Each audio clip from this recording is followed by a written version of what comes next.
Welcome back. It's DJ Costa again, aka Never X Better as my music persona, and Cali Coaster and PunkVid619 on YouTube. I've been creating videos for quite a while, posting them on YouTube. I haven't really been passionate to the point where I cared whether or not people watch those videos, but this video series that you are watching, and I hope that you watched my previous video first.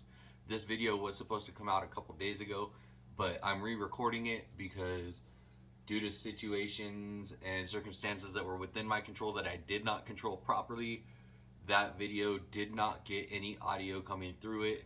I did not double check to make sure that my mic was recording once I started the video. So as I was watching it, I noticed that you could see my mouth moving, my hands moving. It was as if an audio animatronic lost the audio part, and it just looked really weird. So I didn't feel like posting a 22-minute video of absolute silence with just me moving around in the background. So I'm re-recording this again for your pleasure. If you have not already, please click down below, subscribe, share, like, comment. I look forward to hearing what you guys think and what you have to say regarding the content of these videos. Please, if you're going to comment, only focus on the content itself and not on anything physical or what I'm doing. Please only focus on the content if you want to comment, because that's what's important to me. I'm not an actor, I'm not a video person, but I do have some thoughts and things that I've had on my mind that I wanted to share with all of you and see if there's any like-minded people out there. If you have not watched my previous video, part 1 of this series, which as of now is only 3 parts, I don't know, I might add more, or I might completely change into another segment with multiple videos as well. I am a former ride operator. I've been a lifelong theme park and roller coaster enthusiast, so I have a lot of passion for these topics, and I'm hoping that what I share with you kind of goes along with your thoughts, your concerns, things that you've noticed as well as a park guest. Maybe you are a ride operator or a former ride operator and have kind of the same train of thought as I do. Anyway, in my previous video, I talked a lot about how Disneyland just celebrated a huge milestone for the theme park world. They just celebrated 70 years, so congratulations again to Disneyland. Way to go. Disney Parks, you are and will probably continue to be the foundation for what other parks try to do. There have been parks that have actually copied certain things that Disneyland did, specifically within the design and overall aspect of their park. Adventureland in Iowa, I don't know if you've ever had the chance to experience that park. It's a pretty cool little park, and I say little because, I mean, it's not huge, it's not Disneyland size, but from what I remember from my visit, I don't know how long ago, back in the 80s, there were a lot of Disney-esque qualities to it. Not necessarily with the theme of the entire park itself, but they did kind of take the idea of Disneyland's Main Street and incorporated it into their own park with, you know, a trolley ride, and there's a train ride with the Main Street Depot, and they have a Main Street vibe when you walk in through the entrance. After that, it kind of just becomes your run-of-the-mill family amusement park with no specific set theme. However, there are themed attractions and themed experiences, just not a central theme like Disneyland has. There was also another park in Japan that closed down in, I think, the mid-2010s. From the aerial views on Google, and you can go check them out yourself, there's plenty of pictures on this park. I believe it was called Dreamland. They had a main street with a monorail running around the park. They even had a Matterhorn-looking bobsled type roller coaster that was kind of in the same central location and looked kind of like they took a map of Disneyland, overlaid it, and said, we want to do this, we want to do this. But they did have a bunch of other custom and non-Disney related aspects to their park. But yeah, check that one out. Like I said, I believe it was called Dreamland and it was in Japan. Um, or it might have been Nigloland. I don't remember. Like I said, there's a lot of parks that have tried to copy how Disneyland had their park laid out and the way they set it up. Um, so,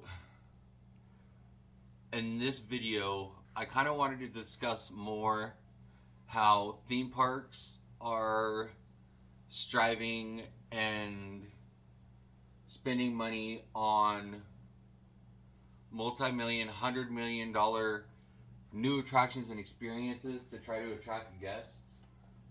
That's not always what they need in order to be able to increase their appeal and bring in more guests. For me, a park can have like 10, 12 rides and attractions, several themed areas, and still have the same quality experience that you would get from a Disney park. And a lot of it has to do with how they keep up their park appearance, how they treat their staff, how the staff treat the guests. It doesn't always come down to having, and I believe I mentioned this in my previous video, but that one trick pony, that world's tallest, world's fastest, world's longest, world's most inverting roller coaster, you don't have to have that. What you have to have is a passion for the park that you're operating.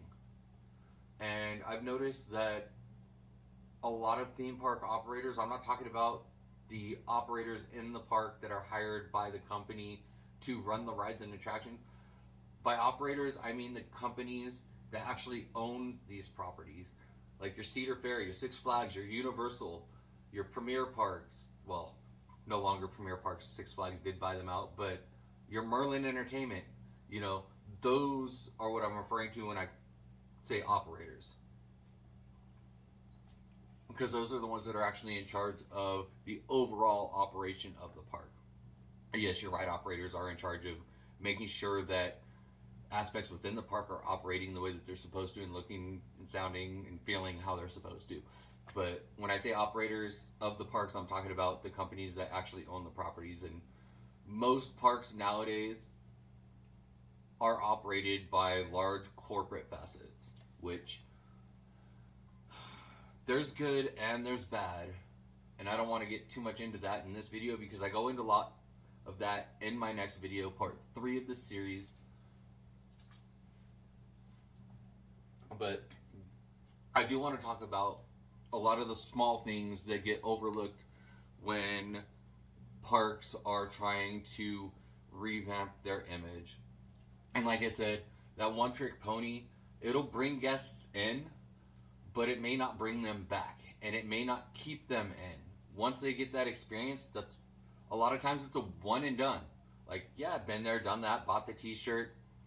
I'll probably come back in like 5 or 10 years, but I don't necessarily feel the desire or the need to come back again. Because 1, they waited hours to experience that one attraction. 2, a lot of parks don't operate year round, so while they were waiting, they were getting hot, they were getting sweaty, they were getting smelly, they were getting uncomfortable. And that's what I'm talking about with the overall experience. If you want to keep guests coming back, if you want to bring in new guests, if you want those new guests to bring their friends who are new guests, and you want everybody to keep coming back over and over, because repeat guests are what generate your money. They're the ones that'll buy passes. They're the ones that'll spend extra on food. They'll spend on the extras that you're offering in the park, whether it be photo opportunities, skip the line, front of line passes, additional souvenirs, things like that. People that experience a single attraction and then leave shortly after that and think, oh, well, yeah, that park has this, but that's about it. That doesn't generate revenue for you. And as a business, that is the reason that you're charging. You're trying to generate revenue. You're trying to make money. I'm hoping that if you open a theme park, it's because you have a passion for that industry and not just because you look at it as a get rich quick, long term, significant financial investment. Because in the long run, much like an insurance company, they don't generate a lot of revenue just by operating as a theme park, because theme park operations are costly. With the overhead, you have land lease agreements, you have power bills, you have payroll, you have maintenance and upkeep, ride replacement, bringing in new rides. Everything costs money, and I understand that that's why theme park prices do go up. But please make sure that you're increasing your prices to match the experience that guests are going to have. Personally, I value my dollars. I don't see justifying spending $120 for theme park entry tickets and parking to spend most of my day waiting in line to experience maybe 5 or 6 attractions and a full day's operation. To me, that's not worth it. And I'm probably speaking on behalf of a lot of people who scrimp and save to get those experiences, to have that fun. We want to get the most out of our money. We want to get the biggest bang for our buck. Yeah, it's cool. You can go 120 miles an hour, 400 some odd feet in the air, you know. But if that's all I'm doing for my $120, I could buy a round trip plane ticket and have a much better experience, a much longer and broader experience for pretty much the same kind of thing. Airplanes go really fast. Takeoff and landing is pretty fun, actually, if you ask me. I find it pretty thrilling. More often than not, it's more thrilling than any roller coaster I've been on. And I've been on some pretty intense, thrilling rides. Being from Southern California, I had access to SeaWorld, which now has some pretty exciting rides. Knott's Berry Farm has some really cool thrills now. Six Flags Magic Mountain, the thrill capital of the world, the coaster capital of the world. I've ridden on everything that was built before COVID. I haven't been back since COVID, but part of that is because I no longer live out there. But anyway, that's just my experience. So yeah, for me, riding an airplane, which may cost a little bit more than that 1 day ticket for your theme park, but I'm getting a lot more money. I'm getting some thrills, I'm getting some relaxation, I'm getting some excitement, I'm getting some good views, and it's lasting way longer than your 45-second launch strata coaster does. Not to throw shade, but shade thrown. Anyway, so back to what I'm talking about. You don't have to always put in a new attraction just to attract guests.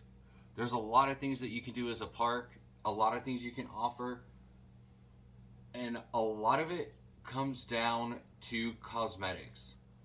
Now, I did mention some major Southern California parks that are globally known.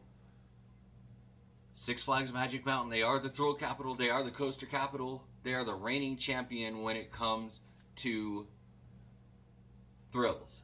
However, myself and many, many, many other people, and not just recently, this goes back to even before Viper was built. Yes, I've been to Six Flags Magic Mountain prior to 1990. I'm that old. And I do remember a lot of it. Even back then in the late 80s to early 90s, Six Flags Magic Mountain, even though it had the fun, it had the thrills, it also had a lot of things that are off-putting. A lot of paint chipping, paint peeling, a lot of trash. Things look grimy, things look disgusting, things look dirty. The handrails that you're supposed to hold onto when you're climbing the stairs at most of the attractions, you really don't want to put your hands on those. And that's, as far as I know, still stands to this day. I'm not saying that they didn't try, but they put more effort into building the next big thing than they did into the upkeep of their park. And even up until my last visit just before COVID, park staff was something to be desired. ride operators chilling, hanging out, not really paying attention to what's going on. And it was even more noticeable for me after I started working as a ride operator at other parks and realizing the responsibility and the attention to detail that you have to have in order to be a successful and proper ride operator. There's a lot of safety things that are involved that get overlooked if you're just kind of nonchalantly chilling, watching the train being dispatched, watching the train coming back into station. All right, exit this way. Does that look like a ride operator who actually gives a shit? Excuse my language, but it has to be said. A ride operator has to care. And I get a lot more into that in my next video. But anyway, that's just one small thing that parks can do. Just pay attention to what's going on in your park. Pay attention to how guests are reacting when they get on and off attractions, when they're walking through the park. Kind of pay attention if you have an opportunity to. Just walk through the midways. Just kind of see if you can pick up on things that guests are saying pertaining to their experience in the park. You don't have to talk to them, but just notice them. Just pay attention to them. Because I guarantee a lot of the things that I'm saying right now about one specific park, a lot of people are saying about a lot of parks throughout the country, throughout the world, that can be done better. So before you make that investment for that $75-100 million mega coaster with 30 loops, 600 feet tall, with 30 launches, and any other one-trick pony you can throw onto that machine, think about what your park actually needs. Your park might need a lot of love and care. I'd rather spend $10-12 million during the off season making the park shine, making the park bright, making everything look good, making sure that your staff is good, making sure that your staff is taken care of, and see how that goes. Maybe run it for a season. If that doesn't really boost anything for your park, okay, maybe start considering that next big investment. But take the small steps first before you take that giant leap, because that giant leap could be what sinks your park. That one ride may be great for the season, but come next season, you've got 20 ticket sellers, 15 people at the gate, maybe 150 ride operators throughout the park. Hour after opening, they're still just standing there. Why? The guests never came. They heard about how bad it was the last season with the overall experience within the park and decided to spend their money elsewhere.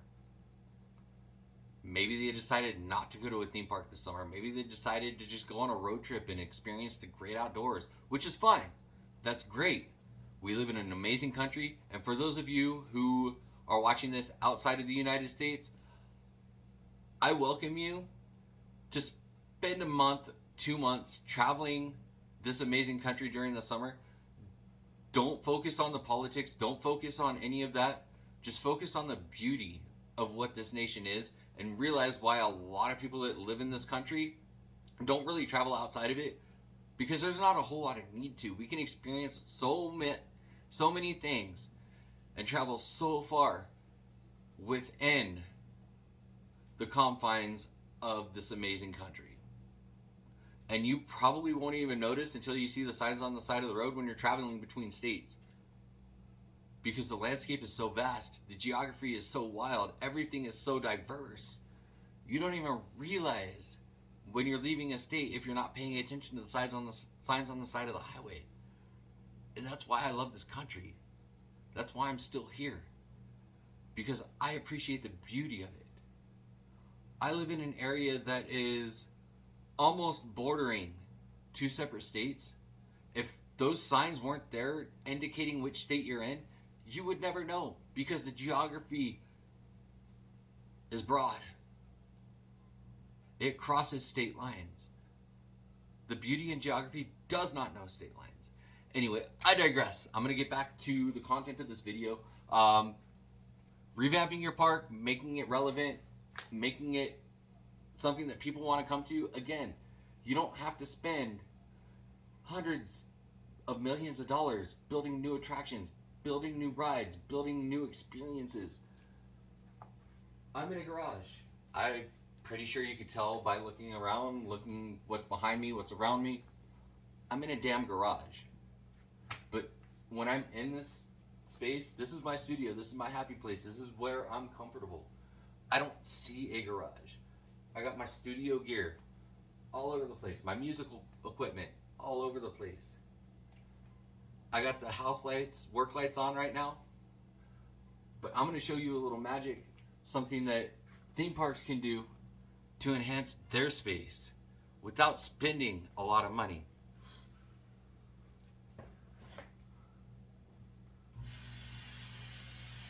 Watch what happens when I turn off the show house lights.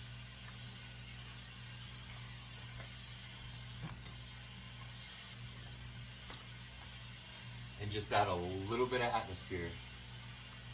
To me, this doesn't even feel like the same space. It doesn't really look like the same space. It's a whole new space. And it didn't take much to create that. All it took was a little imagination, a little creativity, a little bit of work, and suddenly, this isn't just a garage. It's a freaking party. So, I hope you stay tuned. Watch my next video, because the next video does get kind of political. It talks a lot about economics, talks a lot about the inner workings of a theme park and what it takes to run a park and the people that are responsible for generating the income for those operators. And again, remember how I said I don't refer to operators as the staff within the park. It's the company that owns the park, the entity that's responsible for everything about the park. So stay tuned for part 3. Later.